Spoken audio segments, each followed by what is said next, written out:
Creating Gods, a behind-the-scenes look into the designing and building of the costumes for ECU Lacine Playhouse's production of Once on This Island.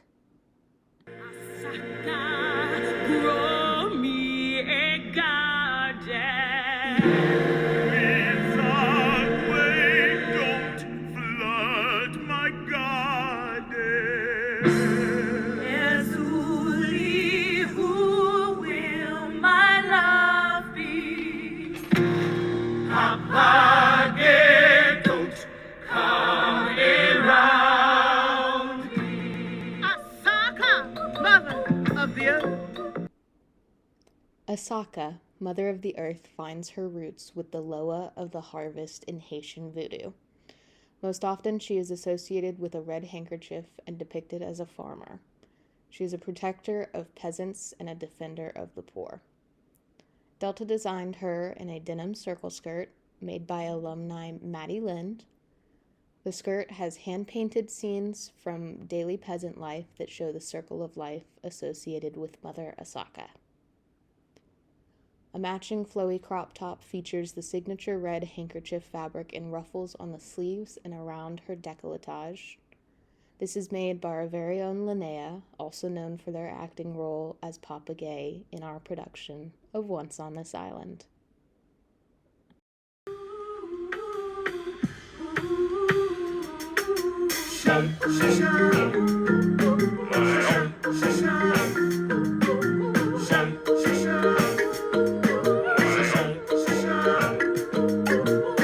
Timon lost all her fear. She knew Asaka was near her. You never been away from the sea, child. You're gonna need a helping hand. A fish has got to learn to swim on land. Oh, little girl, don't you be afraid. Oh, little girl, let me be your guide. Oh, a pretty thing like one little thing or two, and whatever you need, Mama will provide. Aqua, god of water. This is the design for Agwe, God of the Sea, by Delta Childers Smith. Here is a picture of the actor, Trayvon, wearing the jacket on stage. This is how I started. I padded up a form and started draping fabric on it, mock-up fabric. This is the mock-up. It's based on a 18th century French sailor's uniform. Here is the fabric used. And here I am creating the effect of waves on the jacket with different textures and colors and types of fabric. It was really fun. It was all very freeform. There was no pattern. I just laid the fabric over pattern pieces and started using my imagination and having fun.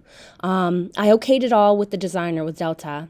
And we wanted the look of a choppy, stormy sea and the sky above it. The bottom layer kind of looks like the deep ocean. And then it gets lighter as it goes up the jacket back until you get to what looks like foam-capped sea waves at the top. It was so much fun to do this. Lots of time. And here I am actually sewing it all down, and I realized pretty quickly each piece had to be sewn down separately. I pinned them all together, but then sewed them all down separately. That took some wiggle room. Here's the back of the jacket and the sides laid out, so you can kind of see how, and this is the front, how they all kind of come together as a cohesive picture. And here is Haley Grannon doing some embroidery work. Delta and I thought that some embroidery showing currents in the ocean would be really interesting, and add some texture and some depth to the jacket, using all different kinds of colors, you know, anything you might see in the ocean, greens, blues, purples. We did some sequin work in silvers as well to show what looked like glittery seas of fish. The embroidery work, I think, took around 7 or 8 hours altogether. The whole jacket took about 40 hours. And here's the finished piece. It's so beautiful. It was a group effort. In this video, you see me pinning the pattern to the fabric and straightening it out for proper cutting. Then, my Professor Delta starts pinning and cutting the separate fabric for lining and serging the raw edges of the material. I take over the project again, pinning the lining to the pants. Next is a dyeing technique called ice dyeing, where I placed ice cubes down and powder dye on top so it soaks the fabric as the ice melts. We rinse the pants from the access dye. Next is after 16 hours of hand sewing sequins to the hem of the final pants. Then, process images of his crown, where you see little lost things you might find in the ocean, hand-painted to look rusted and crystallized. Let there be no moon. Let the clouds race by. Where the road meets the sea, let the tide be high.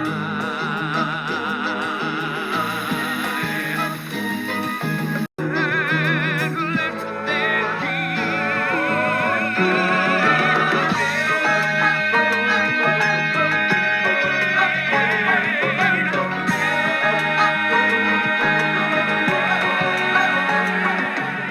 Azuli, beautiful goddess of love.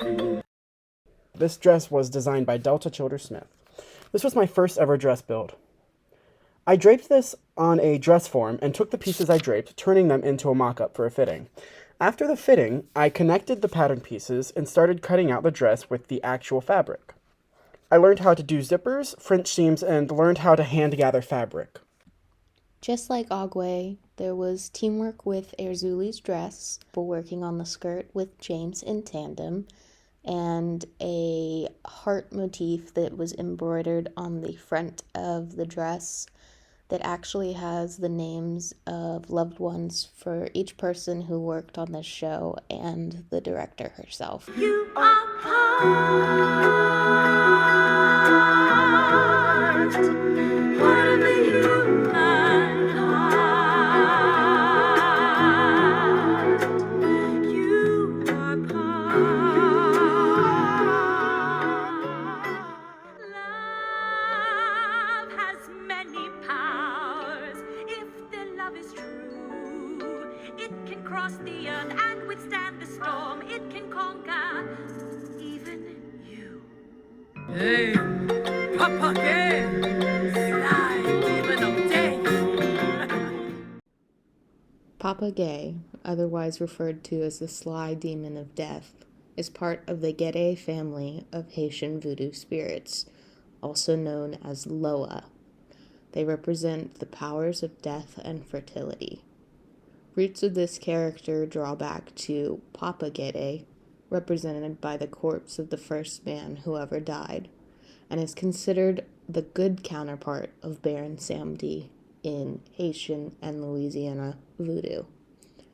Baron Samedi is usually depicted with a top hat, black tailcoat, dark glasses, and cotton plugs in the nostrils to resemble a corpse dressed and prepared for a Haitian burial. Papa Gay is most often seen as a skeleton or a black person with their face painted like a skull. The Gede Loa are prayed to for healing, resurrection, or when someone is near death. Papa Gay is said to wait at the crossroads to take souls into the afterlife. To draw from the skeleton motif, Delta designed an all-black two-piece ensemble that gives a similar effect to a black tailcoat. Added onto the outfit are pieces of lace that represent long arm and leg bones and a 3D ribcage to make up the skeleton. The ribcage has little charms that represent death or are traditionally buried with the deceased in Haitian burials. There are various bones, buttons, coins, beads, and shells that pay tribute to the dead and help them on their journey to the afterlife. So, taking all of this research, I started collecting the different charms that people would be buried with or that represented death in different ways to different cultures, especially within Haitian voodoo and the African diasporic religions. Before I applied any of the charms, I made sure to paint them white. And I also hand sequined the entire rib cage. So I hand sewed down all of the sequins that you see before applying the charms to create a background on which the charms could bounce off of. There were promises made in the darkness, promises made in your sleep, promises the gods demand you keep.